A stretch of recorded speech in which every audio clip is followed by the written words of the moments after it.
നമ്മൾ വളരെ പ്രധാനപ്പെട്ട ഒരു ദിക്കായി സൗത്ത് 2026 പ്രധാനപ്പെട്ട ഒരു ദിക്കായി സൗത്തിനെ പരിഗണിക്കുക. ആ സൗത്ത് ഭാഗത്താണ് നിങ്ങളുടെ പ്രധാന ഡോറോ അല്ലെങ്കിൽ അവിടെ നിങ്ങളുടെ ബെഡ്റൂമോ വന്നിട്ടുണ്ടെങ്കിൽ, നിങ്ങളുടെ സ്ഥാപനത്തിന്റെ ആയാലും വീടിന്റെ ആയാലും അവിടെ നിങ്ങൾക്ക് ഒരു മെയിൻ ഡോർ വന്നിട്ടുണ്ടെങ്കിൽ ഒരു വലിയ സാമ്പത്തിക നഷ്ടമാണ്, അല്ലെങ്കിൽ പലതരത്തിലുള്ള പരാജയങ്ങളാണ് നിങ്ങളെ കാത്തിരിക്കുന്നത്.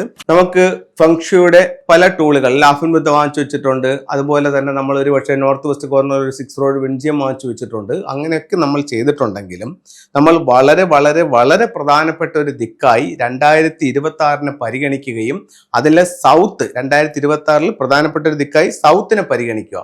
ആ സൗത്ത് ഭാഗത്താണ് നിങ്ങളുടെ പ്രധാന ഡോറോ അല്ലെങ്കിൽ അവിടെ നിങ്ങളുടെ ബെഡ്റൂമോ വന്നിട്ടുണ്ടെങ്കിൽ, നിങ്ങളുടെ സ്ഥാപനത്തിന്റെ ആയാലും വീടിന്റെ ആയാലും അവിടെ നിങ്ങൾക്ക് ഒരു മെയിൻ ഡോർ വന്നിട്ടുണ്ടെങ്കിൽ ഈ വർഷം നിങ്ങളെ കാത്തിരിക്കുന്നത് ഒരു വലിയ സാമ്പത്തിക നഷ്ടമാണ്, അല്ലെങ്കിൽ പലതരത്തിലുള്ള പരാജയങ്ങളാണ് നിങ്ങളെ കാത്തിരിക്കുന്നത്. പേടിക്കേണ്ട കാര്യമില്ല.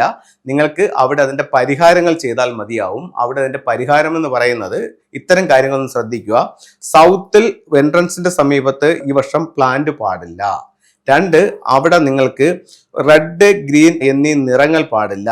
3, അവിടെ നിങ്ങൾക്ക് ഈ വർഷം ക്രിസ്റ്റൽസ്, എർത്ത് എനർജി പ്രൊഡ്യൂസ് ചെയ്യുന്ന മണികൾ ഇതൊന്നും സൗത്തിൽ ഈ വർഷം പാടില്ല.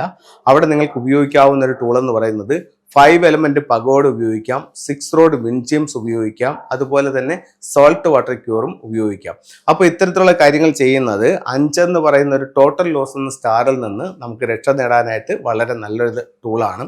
അതുപോലെ ഒരു കാര്യം ശ്രദ്ധിക്കുക എന്ന് പറഞ്ഞു കഴിഞ്ഞാൽ 2026 ഫെബ്രുവരി 17 മുതൽ 2027 ഫെബ്രുവരി 5 വരെയുള്ള ഒരു വർഷക്കാലത്ത് സൗത്തിൽ വന്നിരിക്കുന്ന ഒരു ദോഷങ്ങളിൽ ഒന്നെന്ന് പറയുന്നത് തായ് സുയി അഥവാ ഗ്രാൻഡ് ഡ്യൂക്ക് ജൂപ്പിറ്റർ എന്ന് പറയുന്ന ഒരു ദോഷം വന്നിട്ടുണ്ട്. അപ്പോൾ ഇത്തരത്തിലുള്ള ഒരു ദോഷം എല്ലാ വീടിന്റെയും ബിൽഡിങ്ങിന്റെയും സ്ഥാപനത്തിന്റെയും സൗത്തിൽ നിൽക്കുമ്പോൾ ആ ദിക്കിലോട്ട് നോക്കി ഇറങ്ങാനോ അല്ലെങ്കിൽ ആ ദിക്കിലോട്ട് നിങ്ങൾക്ക് തലവെച്ച് കിടക്കാനോ അല്ലെങ്കിൽ ആ ദിക്കിലേക്ക് നോക്കിയിരിക്കാനോ പാടില്ല എന്ന് ചൈനീസ് വാസ്തുവിലായ ഫെങ്ഷുയിൽ നമ്മളോട് പറയുന്നുണ്ട്.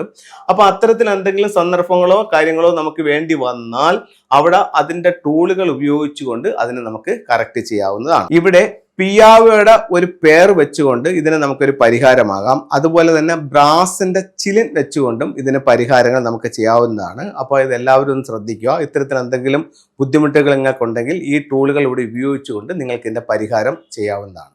ഇനി നമുക്ക് ഫെങ്ഷുയിൽ ഉപയോഗിക്കാവുന്ന ചില ഫെങ്ഷു ടൂളുകളെ പറ്റി നോക്കാം. ഒരു വീടിന്റെ സൗഭാഗ്യങ്ങളും സമ്പത്തും ഒക്കെ വർദ്ധിപ്പിക്കാൻ വേണ്ടിയിട്ട് നമുക്ക് ആ വീടിനെ എൻഹാൻസ് ചെയ്യാൻ ഏറ്റവും നല്ല സ്ഥലം എന്ന് പറയുന്നത് ആ വീടിന്റെ സ്വീകരണ മുറിയാണ്. ഒരു വീടിന്റെ സ്വീകരണ മുറി എന്ന് പറയുന്നത് ആ വീടിന്റെ എല്ലാ എനർജികളും ഉൾക്കൊണ്ട ഏറ്റവും ചെറിയൊരു പോർഷനാണ്. അതിന്റെ ഓരോ ദിക്കുകളും നിങ്ങൾ കൃത്യമായി മനസ്സിലാക്കി അതാത് സ്ഥലങ്ങളിൽ ആ ടൂളുകൾ ഉപയോഗിക്കുകയാണെന്നുണ്ടെങ്കിൽ നല്ല ഒരു പോസിറ്റീവ് എനർജി നിങ്ങളുടെ ജീവിതത്തിലേക്ക് കൊണ്ടുവരാനും നേട്ടങ്ങൾ നേടാനും നിങ്ങൾക്ക് ഫെങ്ഷുയിലൂടെ സാധിക്കുന്നതാണ്. ഇത് ഒരു അരോന മത്സ്യത്തിന്റെ സ്റ്റാച്ചു ആണ്.